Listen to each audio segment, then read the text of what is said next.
Le Seigneur soit avec vous. Bonne nouvelle de Jésus-Christ selon saint Jean. En ce temps-là, Jésus disait à ses disciples, « Si quelqu'un m'aime, il gardera ma parole. Mon Père l'aimera et nous viendrons vers lui. Et nous ferons chez lui notre demeure. Celui qui ne m'aime pas ne garde pas mes paroles. Or, la parole que vous entendez n'est pas de moi. Elle est du Père qui m'a envoyé. Je vous parle ainsi tant que je demeure avec vous. Mais les défenseurs, l'Esprit Saint que le Père enverra en mon nom, lui vous enseignera tout et il vous fera souvenir de tout ce que je vous ai dit. Je vous laisse la paix, je vous donne ma paix. Ce n'est pas la manière du monde que je vous la donne. Que votre cœur ne soit pas bouleversé ni effrayé. Vous avez entendu ce que je vous ai dit, je m'en vais et je reviens vers vous. Si vous m'aimiez, vous seriez dans la joie puisque je pars vers le Père et que le Père est plus grand que moi. Je vous ai dit ces choses maintenant avant qu'elles n'arrivent, ainsi lorsqu'elles arriveront, vous croirez. Acclamons la parole de Dieu. En ces semaines, après la fête de Pâques, l'Église nous fait lire et méditer le discours de Jésus à la dernière scène. C'est ce que nous venons d'entendre. Et Jésus dit, « Si quelqu'un m'aime, il gardera ma parole. » Aujourd'hui, il y a beaucoup d'idéologies, beaucoup de prises de position, moi je suis un autre, etc. Au nom même de la foi et du Jésus. Or Jésus nous dit bien, si quelqu'un m'aime, il gardera ma parole. Thérèse de Lisieux gardait toujours l'Évangile sur son cœur. Et Charles de Foucault, alors qu'avait le Nouveau Testament était imprimé, il recopiait sur des pages entières des paroles de Jésus. Pourquoi? Pour les mettre en pratique et surtout pour les retenir par cœur. Et pour les vivre, surtout les vivre. C'est une belle parole. Si quelqu'un m'aime, il gardera ma parole. Et mon Père et moi, nous viendrons à lui et nous ferons chez lui notre demeure. On cherche tant de bonheur aujourd'hui. Télévision, vidéo, chaîne IFI, smartphone. Mais Jésus, lui, il est là dans mon cœur si je prie, si je mets sa parole en pratique. Il n'est pas nécessaire de courir tout le temps et de prendre sa poche, toujours regarder. Non, il est là, être. Un jour, Bernanode, le fils d'un riche drapier, son père voulait tellement qu'il reprenne son métier et sa profession, car il gagnait bien. C'est un homme qui était riche. Et il voulait que son fils, Bernardone, puisse reprendre le métier de son papa. Et alors, éventuellement, il a demandé, il souhaitait tellement le papa que son fils soit comme cela. Mais ce fils, il a entendu une fois la parole de Jésus en allant prier dans une église. Celui qui veut venir à moi, qu'il renonce à lui-même, qu'il porte sa croix et qu'il me suive. Va vendre tout ce que tu as, puis viens et suis-moi. Et François, car il s'est dit François d'Assise, il était riche aussi. Il avait toutes les possibilités pour avoir un avenir merveilleux. Et après avoir entendu la parole de Jésus, il s'est senti appelé à vivre, non pas à discuter, faire des papiers, à vivre la pauvreté de notre Seigneur. Ça, c'est fort, cela. Or, le père, évidemment, était courroucé, il n'était pas d'accord avec son fils, il était contre lui. Mais le fils ne pouvait pas refuser d'écouter la parole du Seigneur. Et alors, un jour, à l'église, il y avait du monde, et l'évêque était là. Et François aussi était là, mais le père était là, drapé dans ses grands ornements magnifiques. Et Voilà que François dit non, papa. Il faut que je suive Jésus, je n'en peux rien, je ne saurais pas. C'est lui qui m'appelle. Mais le père lui dit, tu as toute une richesse, tu as tout un avenir magnifique devant toi. Et tu vas vivre pauvrement. Alors François va trouver l'évêque, se met à genoux devant l'évêque qui le prend sous son manteau, sa chape, et dit, mon fils, si tu veux suivre le Christ, tu prends la plus belle route qui soit sur la terre. La plus belle aventure, c'est celle de suivre notre Seigneur. Et François, qui aurait pu avoir une belle situation, riche, magnifique, beaucoup d'argent, beaucoup de plaisir, beaucoup de belles maisons, non. Il va suivre le Christ pauvre. Et il vit pauvrement. Une simple veste, une simple tunique, avec un cordon, les pieds dans des sandales, pieds nus dans les sandales. C'est pas possible, hein? C'est pas sérieux. C'est une aventure, c'est fou ça. Et cependant, François a eu des frères qui l'ont suivi. Et il a eu tellement de frères qu'il a dû, à son corps défendant, fonder la congrégation où les frères mineurs, minores, les petits frères de Jésus.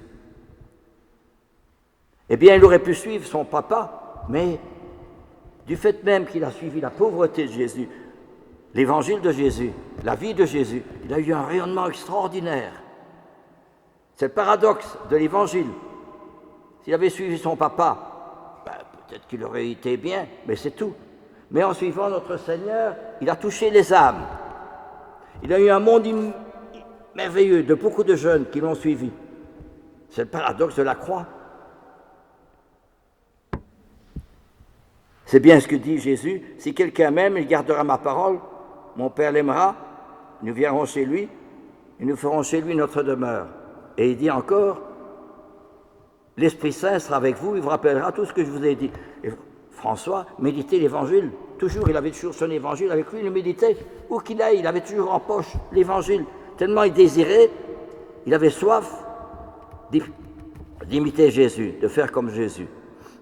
Et c'est pour ça qu'il a eu un grand rayonnement dans la pauvreté, dans la solitude, les difficultés, les problèmes, les ennuis, les contrariétés. C'est pas possible. Fin du 19e siècle.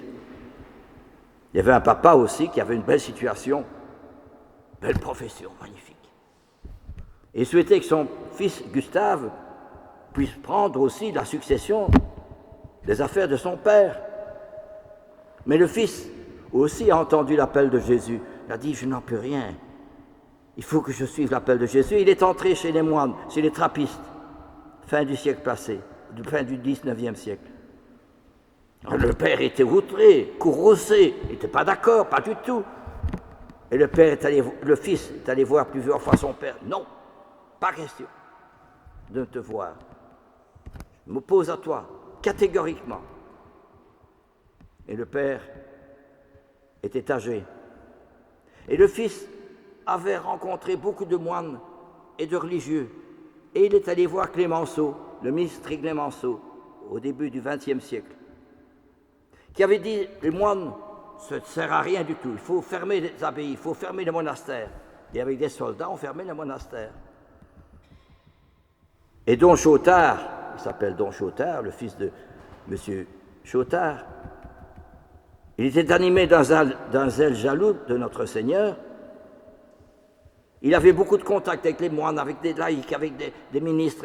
Et il est allé tout voir, il est allé trouver M. Clémenceau, celui qui avait décidé d'arrêter les abbayes, de mettre tous les moines dehors, parce que ça ne sert à rien.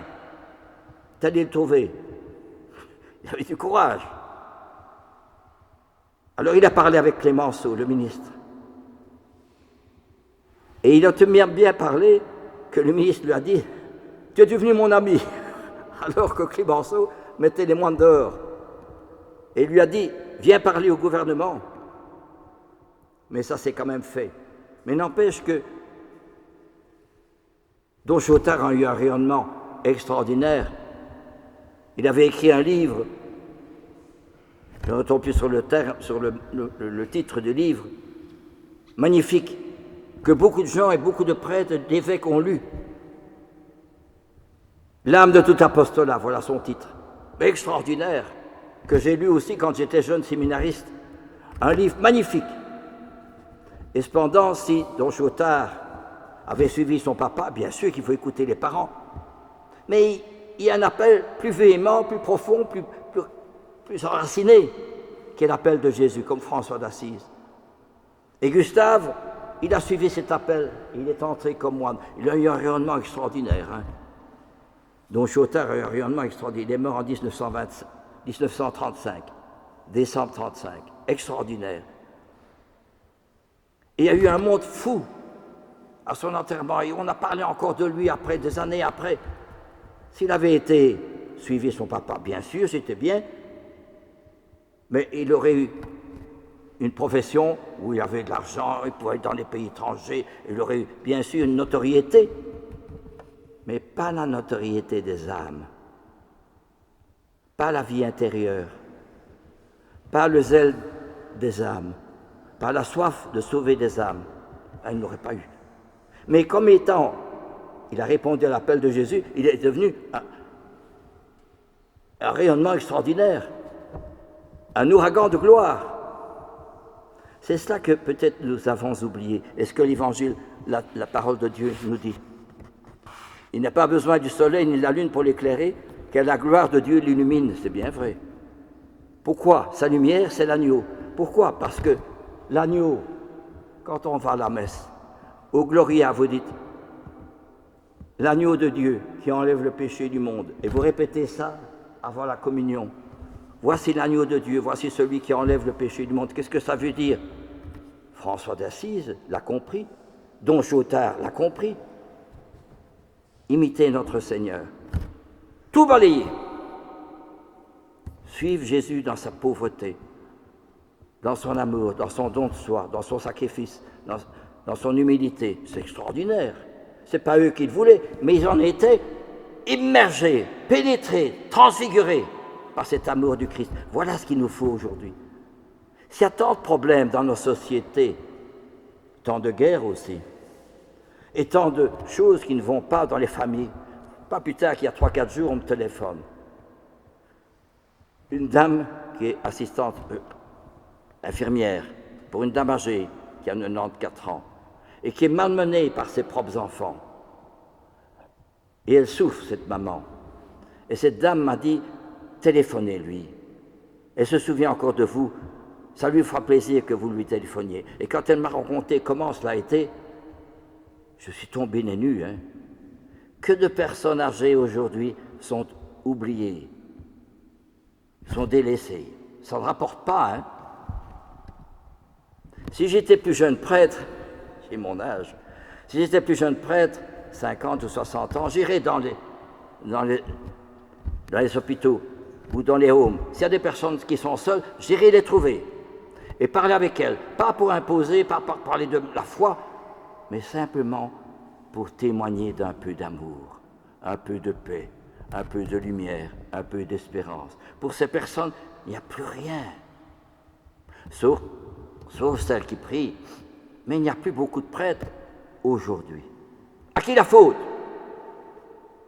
Nostra culpa, mea culpa. Nous avons perdu que le levier pour sauver des âmes, pour avoir des vocations, c'est la prière, le sacrifice, la pauvreté et l'humilité. Ça, c'est formidable. Eh bien, voilà ce que nous dit la première lecture. Il n'a pas besoin de soleil ni de la lune pour l'éclairer. La gloire de Dieu illumine. C'est l'agneau qui est la lumière. Et à l'heure de la première lecture, on décide d'envoyer Jude et Silas, qui vous confirmeront de vive voix que l'Esprit Saint et nous-mêmes avons décidé. Et il les envoie, des apôtres. Des apôtres. Est-ce que moi, qui vous parle, je suis un apôtre? Je dois brûler de l'amour du Christ, tout le temps. Mais ce n'est pas en regardant sur son smartphone que je trouve l'amour du Christ, par la prière, le sacrifice, la pauvreté. Alors là, mon âme est inondée de joie. Amen. Alléluia.